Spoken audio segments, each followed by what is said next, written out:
I cannot give any confirmation at this stage around fatalities and casualties.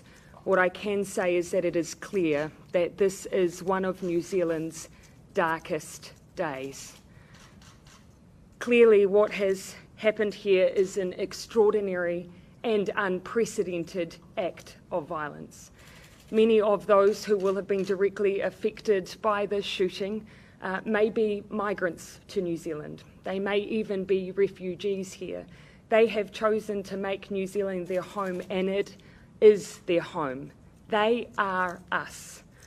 The person who has perpetuated this violence against us is not.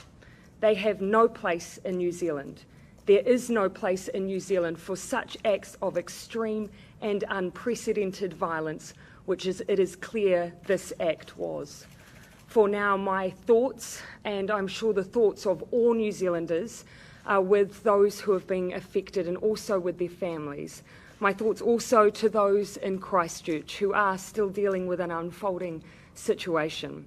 The advice from police continues to be that people remain indoors. I acknowledge that may mean that some families are separated, but please continue to listen out for information as it comes to light that's been directly provided by the New Zealand Police with further information.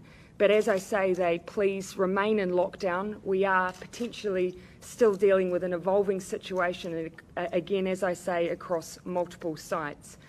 Please be assured, though, the police are actively managing the situation. Christchurch Hospital is dedicated to treating those who are arriving at the hospital as we speak as well. As soon as I leave here, I will be returning directly on a King Air flight to Wellington. Agencies are already convening in Wellington. I will be looking to meet with them as soon as I land. Shootings at two mosques in the New Zealand city of Christchurch on Friday resulted in at least 49 fatalities and the detention of 3 armed suspects, one charged with murder, in what Prime Minister Jacinda Ardern called a terrorist attack. As news of the tragedy broke, video also surfaced on social media of a gunman opening fire inside one of the mosques. Authorities say the planned attacks happened at 2 mosques in the city. Police also defused explosive devices found in a car. More than 45 people were being treated for gunshot injuries at a nearby hospital. A man who claimed responsibility for the shootings left a manifesto, saying he was a racist who had been planning the attack for 2 years. Who are the suspects? Australian police have identified the shooter as Brenton Tarrant, a white, 28-year-old Australian-born man, according to the New Zealand Herald. Tarrant briefly appeared at a district court in Christchurch after the shooting, where one charge of murder was presented. District Court Judge Paul Keller ordered Tarrant to return to court on April 5.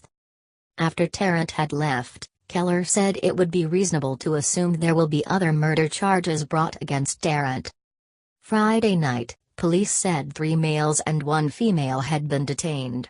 Police later said one of the arrests didn't relate to the shootings. Authorities said none of the detained had been on any watch list.